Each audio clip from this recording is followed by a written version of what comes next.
Life is full of questions, many of which may never be answered. A flash in the corner of your eye, the hair standing up on your neck, the feeling that you're being watched. UAPs, UFOs, undersea creatures, Sasquatch ghosts, folklore, myth, and legends.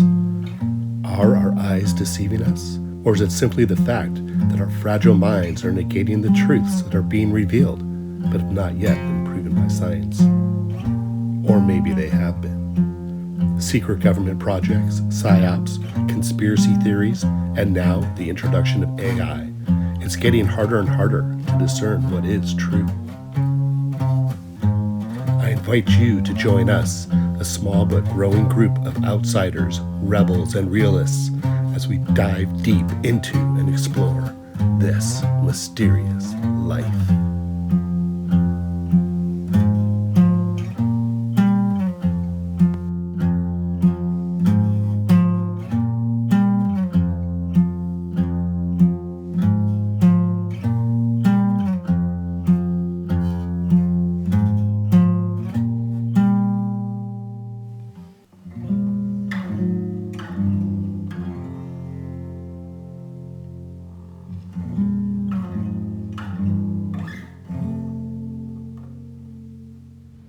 Okay, so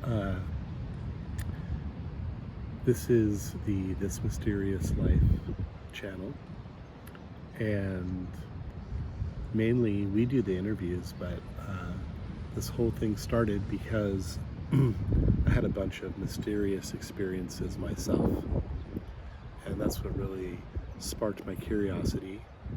And when you've had some strange experiences, first of all, it brings up something within yourself that's like you want to know about it. You want to know what it is. You want to find out more about it, and it doesn't really leave you alone because it just leaves you with these questions, and it's stuff that is kind of beyond the normal realm of what people accept in everyday life. And for me, it's like I want to talk to other people and find out if they've had any experiences like this. You know, you're, I guess, seeking validation or confirmation or affirmation in ways. Even though I don't really feel like I need any, like I'm comfortable with what I experienced, and I trust what I did experience. But just one chapter of my experiences was in Patrick's Point State Park, and it's now called Sue-Meg Park. It's in Northern California, in a little town, outside of the town called Trinidad. And it's an area that is known for Sasquatch sightings. And I believe that I had a number of Sasquatch experiences there. And I lived in that area for 25 years and spent most of that time surfing at Patrick's Point. But the last few years I was there, I had injured my knee, and so I wasn't surfing as much. And I realized, like, I'd spent all this time in Patrick's Point, out in the water, and I would run through the park, but it's this beautiful, amazing park, and I hadn't really spent a lot of time exploring it. And so as just part of my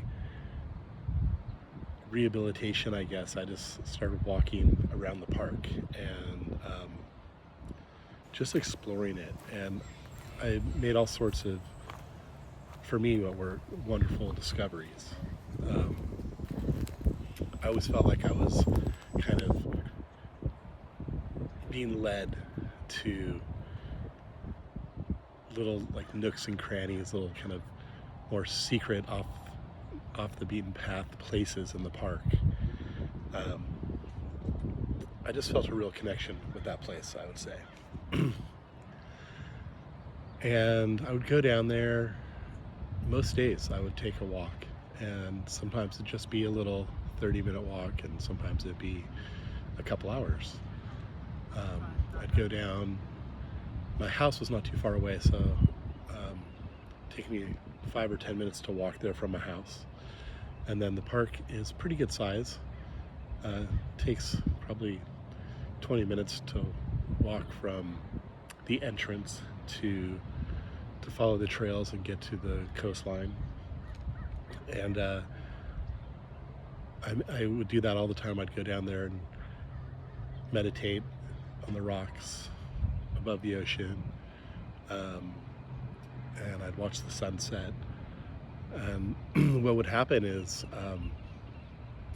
I'd go down there and I'd watch the sunset, and it's really forested, that part of California. The forest goes right up to the bluffs at the ocean. And so you can sit there and you can watch the sunset, and after sunset there's still quite a bit of light. Well, that's only true if you're not in the forest. So once the sun sets, as soon as you're in the forest, it gets dark pretty fast, much faster than if you're not in the forest. And so I would just have the experience of watching the sunset and then walking back through the park, and it would be darker than I expected. And sometimes it would just be a little spooky, and you just kind of get that feeling like, I don't know, like you're not alone or you're being watched or something. And I would always just brush it off. But just like my nature was, I don't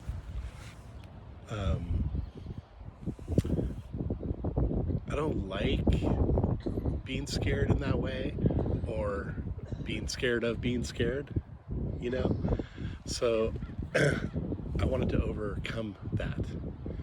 And I thought, a way to do that would be to just, keep going to the forest in the dark, and to just kind of get used to it and see if I could get comfortable there.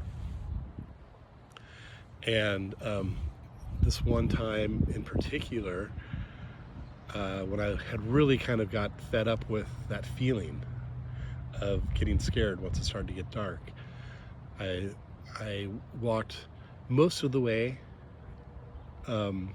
through the park back to the road. I was only a couple 100 yards away from the road, but it's still such dense forest, like you couldn't see the road or anything.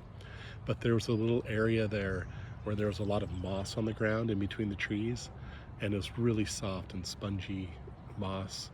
And I would often meditate there. There was like this one little circular mossy spot surrounded by trees that I always like to meditate at. So on this evening I thought, you know what, I'm just gonna sit down here, and I'm just gonna let it get dark, and I'm just gonna see if I can relax and get comfortable with this. And so I just kind of closed my eyes and just listened to the sounds of the forest, and it was just kind of the nighttime sounds as it's getting darker and darker. And I still had that kind of nervous feeling, but I started getting kind of into a deeper, I guess, meditative state, and just breathing and relaxing into my body. And then I realized that I had heard a sound a couple times now, but I was kind of in this deeper state of meditation. So the first time I heard it, it didn't really register, and the second time I heard it, it didn't really register. It was like the third or fourth time that I heard it that kind of penetrated in, and I realized like I was hearing something that was really kind of abnormal. And it was like it was coming from the roadside, but not from the road, but like from that end of the park. And Patrick's Point connects to logging land, so it's just like there's no houses out there. The highway runs through it, but there's no houses on either side. It's just timberland for a really long ways, all the way inland. It's like a corridor of forest. And something was coming from that forest direction, and it was like this mumbling chatter. And at the time, I hadn't really heard about Sasquatch chattering or mumbling or just whatever people want to call that way that they speak sometimes. And it took me years to actually realize that I think that's what I had heard. And so I was sitting there, it was now totally dark, and I realized that I'd heard this chattering at least 2 times, maybe 3 times, maybe 4, and it was getting closer. And just everything in me, like my hackles just went up, you know? It was like everything was all of a sudden just like fully sensing. It was just got really intense. And that fear, rather than dissipating, grew, because what I was hearing, I'll try to recreate it. But it was like, and every time it would do that, it sounded like kind of this like drunk mumbling, but it was always ended with this kind of growl, like, and it was like getting closer. And it actually sounded like, my first thought is like, is this like a really like drunk, angry, homeless person? Like there was an anger or frustration in the frequency of that, especially like the roar at the end. And it wasn't like, wasn't super loud. It was like somebody talking out loud to themselves, but it was getting closer. And I heard it a few more times, and I was just trying to like be chill and just relax. And then just something in me was just like, nope, get the hell out of here. And so I got up, and now it was like I had that fear. And it's just the irony of like, here I was like trying to overcome this fear, and then this experience happens that's just like bringing it on fully, and I'm, you know, for a minute trying to, you know, face it and overcome it, and then my body just said no, no, no. Like it felt dangerous. And so now in a slightly you know, panic state, I'm trying to follow these trails to get out of the forest in the dark, and I keep running into these dead ends. And you know, and I'm getting closer to the road. I'm like not far from the road. You can throw a rock and hit the road, but the forest is so dense and the trees, they're so big that it's like I kept running into these like dead ends with huge trees and thick brush. And it's like these trails that I've walked hundreds of times. I know them like the back of my hand, but just in the dark with that little bit of panic, I kept making these wrong turns, trying to get to the road too soon.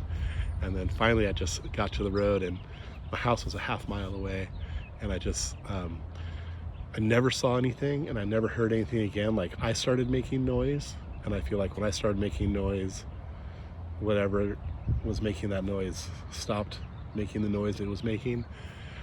But I didn't feel comfortable like the whole way home. I walked in the center of the road, so I had like, you know, 10 feet on either side of me of paved road before the forest on either side. And yeah, I just kind of did a very fast speed walk all the way home. So that was one interesting experience, unexplained.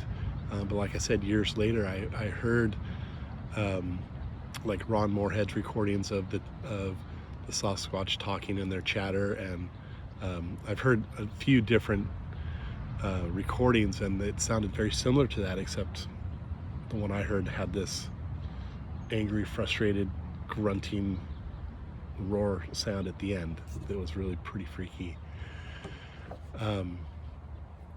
So that was one Patrick's Point experience. Another one was I was in there mid-afternoon, 3 or 4 o'clock, not too near dark yet. But by the way, all these experiences happen in the winter time in Patrick's Point. During the summer, it's loaded with campers and there's tons of people there. And I think when people have sightings, it's more like, 2 in the morning, 3 in the morning, middle of the night, like a curious young Sasquatch I've heard a story of was observing campers and they're camping in their van. I think there's a Sasquatch Chronicles that tells that story. But during the wintertime, the park is just empty. Like sometimes you could be the only one in there. And so that was a fun time to explore and really pretty amazing because you feel like you have the whole place to yourself. But so this other time I was in there and I went to another area that I often visited, which is a group campsite. And it's a big grassy area. It's like the size of this park. It's like half a football field or something. It's just grass. And it's surrounded by tall trees also. But I had been hanging out there. I was often mushroom hunting, like just looking for different edible mushrooms as I was kind of getting into that at that point in my life. And there's like wild chanterelles and some different mushrooms that grow in the park there. And you're not allowed to pick them because it's state park, but I would just go look for them. Anyways, on this day, I had just left the grassy area and had gone deeper into the forest or further into the park, and I heard an owl hoot, and I thought, oh, that's cool. And it's like, kind of the middle of the day, so I wasn't really expecting to hear an owl. And then, and it was like, it was a ways away, but I heard it clearly. And then I heard another owl, and it was like in a different location, about the same distance away. And so like one was like off to my left and one was off to my right. And then the one off to the left hooted again. And then the one off to the right, and I realized like they were getting closer to me. And this kept going on, like back and forth. I hear a hoot on the left, I hear a hoot on the right, and each time they were getting a little bit closer. And they got to the point where they were about, I'm guessing, like 30 yards away or 50 yards away, something in that range, like pretty close, and I could hear them very clearly. But it started to not sound like owls. I started to recognize that, like, first of all,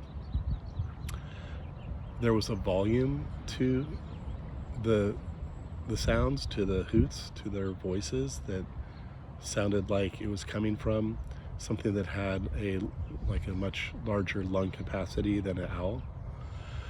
And then the hoots themselves started to kind of falter into like a depth of voice, like going from like whoo whoo whoo, like like you'd hear. That's not the best interpretation or impression, but it was something like that, like if you were trying to imitate an owl hooting and you couldn't really hide that you were actually something much larger that was trying to imitate an owl sound. And same thing at this, they came close enough, like I said, maybe 30 yards, maybe 40 yards, something like that, far enough away that I couldn't see them.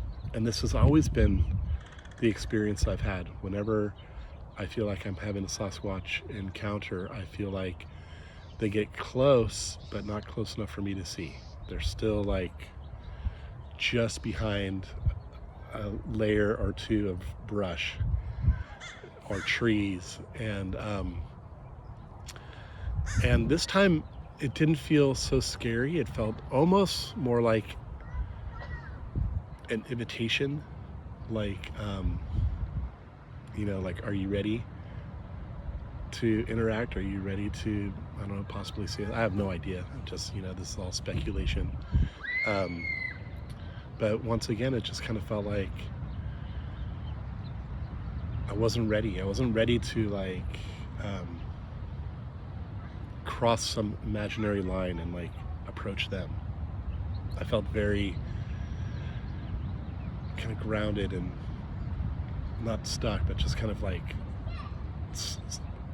I just stayed where I was. And And then at a certain point, it just felt like if I wasn't going to move forward, then it was time to go. And so I walked on.